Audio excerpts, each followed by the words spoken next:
여러분, 세상에서 가장 바쁜 사람들은 대체 어떻게 하루를 보낼까요?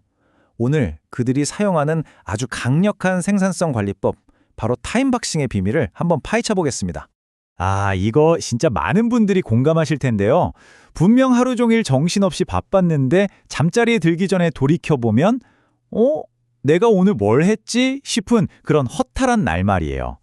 바로 그 익숙한 답답함에서 오늘 이야기를 시작해 보려고 합니다. 자, 이 두 그림을 한번 보세요. 이게 모든 걸 말해줍니다. 왼쪽은 그냥 끝없이 늘어선 보기만 해도 머리 아픈 할 일 목록이고요. 오른쪽은 타임박싱으로 아주 명확하게 정리된 스케줄이죠. 하루의 성과를 가르는 결정적인 차이가 바로 여기서 나오는 겁니다.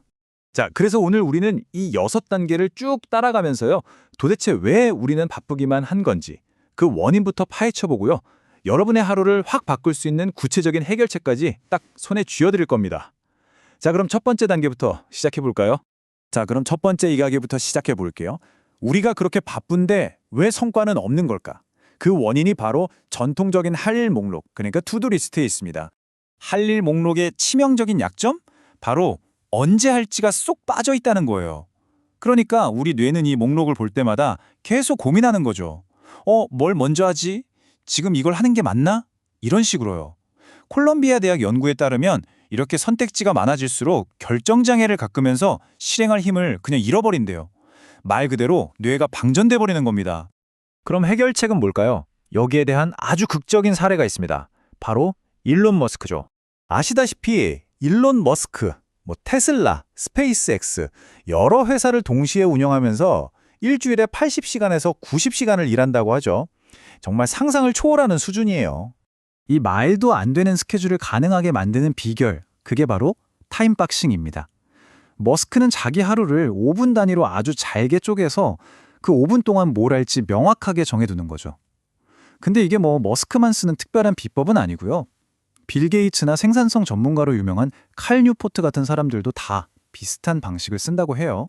자, 그럼 타임박싱이 무엇인지는 알았으니까 이게 도대체 왜 효과가 있는지 그 과학적인 원리도 한번 들여다볼까요? 혹시 파킨슨의 법칙이라고 들어보셨나요? 바로 이겁니다. 일은 주어진 시간을 가득 채울 때까지 늘어난다. 이게 무슨 말이냐면 마감 시간이 정해져 있지 않으면 되게 간단한 일도 한없이 늘어진다는 거죠. 타임박싱은 여기에 시간이라는 아주 명확한 상자, 즉 박스를 딱 주는 거예요. 그래서 우리가 그 안에서만 고도로 집중하게 만드는 거죠. 근데 완벽한 계획을 세우려는 우리를 방해하는 뇌에 아주 고질적인 버릇이 하나 있습니다. 바로 계획 오류라는 건데요. 이게 뭐냐면 우리가 스스로를 너무 과제평가해서 에이, 이 정도 일은 금방 끝나지 하고 착각하는 경향을 말하는 거예요. 지금 보시는 이 그래프가 아주 강력한 증거인데요. 캐나다 워털루 대학 연구예요. 학생들한테 모든 게 완벽하게 잘 풀릴 때랑 보통 때 걸리는 시간을 각각 예측해보라고 했거든요. 근데 결과가 정말 놀라워요. 두 예측 시간이 거의 똑같았다는 겁니다. 이게 뭘 의미하겠어요? 우리 뇌는 계획을 짤 때 온갖 변수 같은 건 싹 무시하고 그냥 항상 가장 이상적인 상황만 생각한다는 뜻이죠.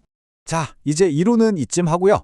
이 강력한 방법을 당장 오늘부터 우리 삶에 적용할 수 있는 아주 구체적인 3단계 실행법으로 넘어가 보겠습니다. 방법은요, 생각보다 훨씬 간단합니다. 첫째, 브레인 덤프. 머릿속에 떠다니는 모든 할 일을 그냥 종이에다 쏟아내는 거예요. 둘째, 그 목록에서 오늘 하루의 성패를 결정지을 가장 중요한 일, 빅3, 딱 3가지만 고르세요. 그리고 마지막, 다른 약속보다도 제일 먼저 그 3가지 일을 달력의 특정 시간대에 쾅 하고 박아 넣는 겁니다. 아마 여기서 이런 질문이 바로 나올 거예요. 아니, 근데 갑자기 다른 일이 생기면 어떡해요? 맞습니다. 현실은 계획대로만 돌아가지 않죠. 바로 그 변수에 대처하는 법을 알아보겠습니다. 핵심은 바로 이거예요. 계획은 원래 틀어지기 마련이라는 걸 인정하는 겁니다. 중요한 건 계획을 완벽하게 지키는 게 아니라 상황에 맞게 똑똑하게 수정하고 적응하는 능력인 거죠. 생산성 전문가 칼 뉴포트가 아주 실용적인 방법을 알려주는데요. 계획이 틀어지면 지금 이 표처럼 원래 계획을 지우지 말고요. 그 옆에다가 수정된 계획을 다시 짜는 거예요. 이렇게 하면 현실도 반영하면서 원래 목표도 까먹지 않게 되는 거죠. 심지어 아예 처음부터 예상치 못한 일을 처리할 대응 시간을 따로 빼두는 것도 아주 현명한 방법이라고 조언합니다. 아이젠하워의 이 명언이 모르는 걸 말해주죠. 계획은 아무것도 아니다.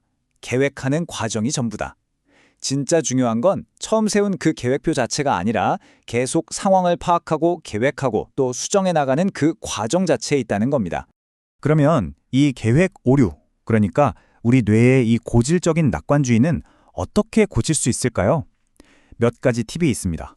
먼저 시간 추적 앱 같은 걸 써서 내가 예상한 시간이랑 실제 걸린 시간을 계속 비교해 보세요. 데이터랑 친해지는 거죠.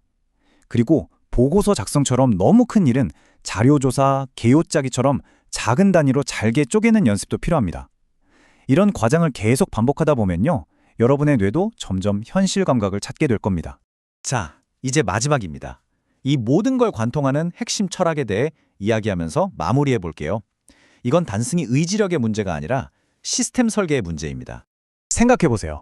일론 머스크가 그렇게 엄청난 생산성을 내는 게 그 사람이 남들보다 의지력이 몇 배나 강해서만은 않을 거예요. 핵심은 시간을 통제하는 아주 강력한 구조, 즉 시스템을 설계했기 때문입니다. 그리고 정말 중요한 건 뭐냐면 그 시스템은 우리 같은 평범한 사람도 누구나 자신의 삶에 맞게 만들 수 있다는 거죠. 그러니까 꼭 기억하세요. 타임박싱의 목표는 절대로 틀리지 않는 완벽한 계획을 짜는 게 아닙니다.